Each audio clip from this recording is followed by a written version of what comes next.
Est-ce que tu savais que tu pouvais créer tes propres fonctions en CSS? Comme dirait Steve Jobs, c'est une révolution.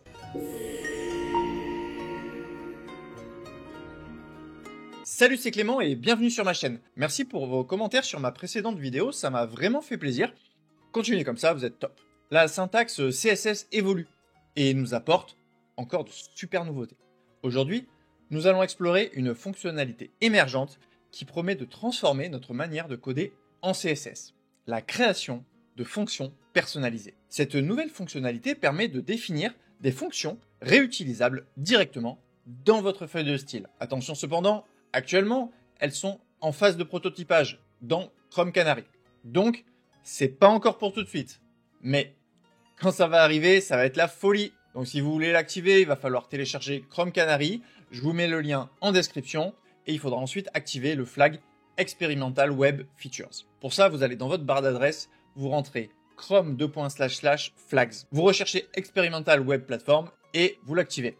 Ensuite, vous relancez Chrome. Voilà, vous êtes prêt à tester les fonctions. Pour la définir, vous allez simplement utiliser la règle @fonction, suivie du nom de la fonction et de ses paramètres. À l'intérieur de cette fonction, vous pouvez utiliser des calculs, des conditions et retourner une valeur qui sera appliquée là où la fonction est appelée. Par exemple, je vous montre une simple fonction de négation. Elle va simplement inverser la valeur numérique passée en paramètre.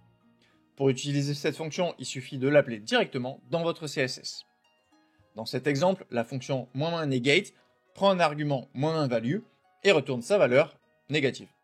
Lorsque nous appelons -negate 10 pixels, ça retourne -10 pixels, qui peut ensuite être utilisé comme valeur dans nos styles.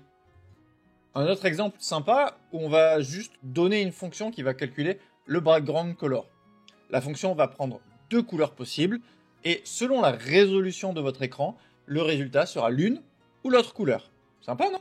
Alors pourquoi c'est cool? Le fait d'avoir la possibilité de créer des fonctions, ça va rapporter les mêmes avantages que pour les langages qui les supportent déjà. Donc la réutilisabilité, vous définissez vos fonctions une fois et vous les réutilisez partout dans votre feuille de style et vous réduisez ainsi la duplication de code. Il va y avoir de la modularité, vous encapsulez des comportements complexes dans des fonctions. Et ça rend votre CSS plus propre et plus facile à maintenir. Et vous allez pouvoir ajouter un petit peu de dynamisme. Les fonctions vont pouvoir accepter des paramètres qui vont permettre de gérer des styles dynamiques en fonction des besoins. Et ce que je trouve vraiment génial, c'est que cette introduction de fonctions, ça marque un tournant dans le langage de CSS. On se rapproche de plus en plus d'un langage de programmation et c'est peut-être la volonté derrière, je sais pas. On n'a pas encore les conditions if, else ni les boucles, mais CSS devient de plus en plus puissant et expressif. On a déjà eu des personnes à l'époque qui se sont amusées à créer des jeux en total CSS, et peut-être qu'un jour on pourra écrire un programme entièrement en CSS, sans hack, sans JavaScript. Par contre, niveau performance, ça risque de pas trop être au rendez-vous, et je vous parle même pas de débugger. Les fonctions CSS, c'est une évolution à suivre de près, même si cette fonctionnalité est encore en développement, et qu'on risque pas de l'avoir avant un bon moment, il est essentiel de se tenir informé de son évolution pour être prêt à l'adopter dès qu'elle sera disponible. Merci d'avoir suivi cette vidéo, n'hésitez pas à partager vos impressions en commentaire, à me laisser un pouce bleu si ça vous a plu et à partager. Merci beaucoup, ciao!